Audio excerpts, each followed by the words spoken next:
Mga kadars, so ayan, may gulaman ako, kulay green, at saka yung isa, kulay pula. At the same time, may mga prutas din akong nabili, tatlong apple at isang mangga. Ayan po, konti lang yan, pero pag nagawa ko na yung gusto kong gawin, ay marami na akong magawa dyan. May 2 lata ako ng condensed milk at saka isang malaking evaporada. Tapos, may mga ano din ako dito, macaroni pasta. Ayan, alam na kung anong gagawin, di ba? Usual sa mga Pinoy, mahilig tayo nito.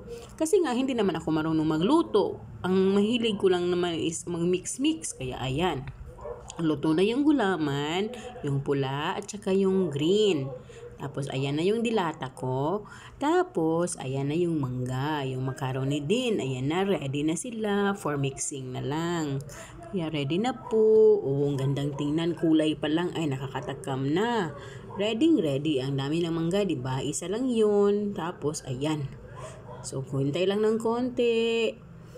Ayan po, yung anak ko, yan yung sekretary ko talaga pag ganitong mga usapan. Siya yung taga-mix. O, ayan, naninigas yung macaroni pasta ko kasi nga, na-ref ko yan kasi last night ko yan prepare tapos kinabukasan ko na ni-mix kasi nga yung gulaman kailangan patigasin, di ba? First is yung pulang gulaman sa ilalim tapos pinalagay ko na lahat para diretso-diretso na, mix na lang lahat. Ayan, ang bilis ng ate, di ba? Yung mangga nakakaganda talaga tapos masarap pag may mangga. Actually, hindi naman po siya masyadong mabigat sa bulsa kasi nga isang mangga lang naman yun tapos tatlong apple. Ayan, paglalagay na ng condensed. Dito ako na-amaze talaga. Ang ganda tingnan ng paglalagay ng condensed milk. Kaya, ayan. Continue lang tayo. Yan lang po. Sarap, di ba tingnan? Sarap. So, nung bata ako, ang hilig kong dito ang hilig kong sa bana. Uy, kuhiton ba? Kinakamay ko yan. Tapos kainin, tapos yung tira sa lata, lalagyan ng mainit na tubig, tapos asukal, ayan, sarap-sarap na. Yan po, a little bit, matatapos din tayo, pangalawang lata na po yan, tapos may evap pa. Tapos, maaga ako nag-prepare niyan kasi nga gusto ko na i-freeze pa siya.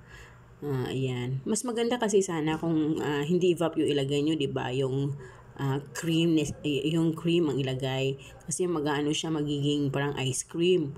Kaso nga mainit ang panahon, mas gusto ko yung malamig, hindi ko gusto yung matatagalan kasi pag yung cream ginagamit ko mas maigi na yung evap para pwede lagyan ng ice kung gusto talaga ng sobrang lamig. Tapos madami din kasi kami.